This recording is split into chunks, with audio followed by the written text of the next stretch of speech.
Mom's here to pick you up, honey. Is Craig here? Yes. Oh, hi, Craig. Let's go get my stuff. Oh, Carol, it's so good to see know. you. It's How been have you so been? long. Please sit down. Oh, thanks. So how have you been? Good. Good. Busy.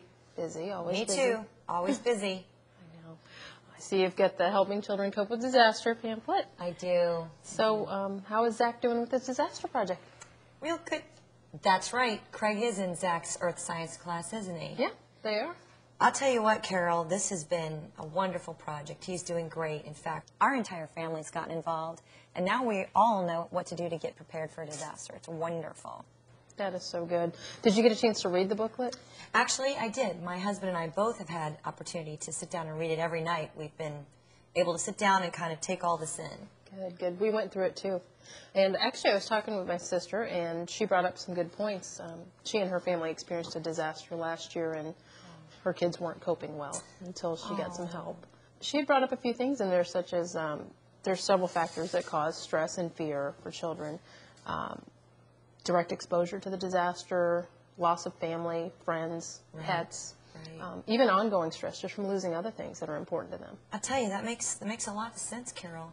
It does. And she also said that it didn't depend on how the children learned about the disaster, that they still may have problems dealing with it, and we just have to be ready to help them cope. Absolutely. You know, the one thing that I was pleased to see in this booklet was the information on how to help us recognize their symptoms, like fear and sadness or behavioral problems. Right. And with older kids, you know, they may not display things the same as the younger kids. They may have anger, aggression, just school problems in general, and I mean, it could be a variety of things. Exactly. I mean, according to the booklet, there are a great number of things we can do to help them. Right. And there's also, it says that there's several signs that you need to be on the lookout for. It does. That can key into potential problems. That way you can react sooner. Mm-hmm. And the one thing that I really liked that the booklet brought out was the fact that we can encourage them to talk.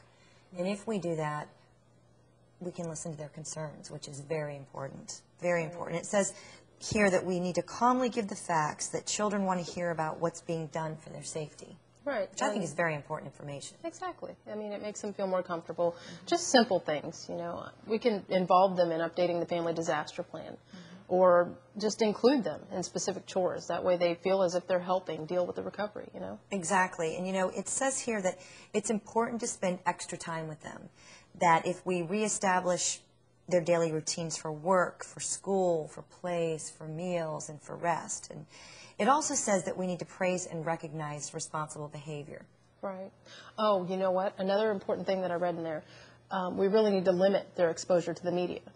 I mean, news coverage of disasters causes fear, confusion, anxiety, particularly the large-scale disasters and these terrorist events. They just don't understand, you know, this large amount of damage and this loss of life. They don't understand.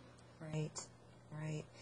You know, I really like the several suggestions in the booklet on parents and managing our reactions to all of these things. They suggest that if we can control our reactions, that it will help them cope with this a lot better. Right, and particularly with younger kids, because they see these images repeated over and over on the news and on TV, and they don't understand that it's not happening over and over again. Exactly. Dealing with children in situations such as this, it's a touchy situation, but this information, it sure has helped us.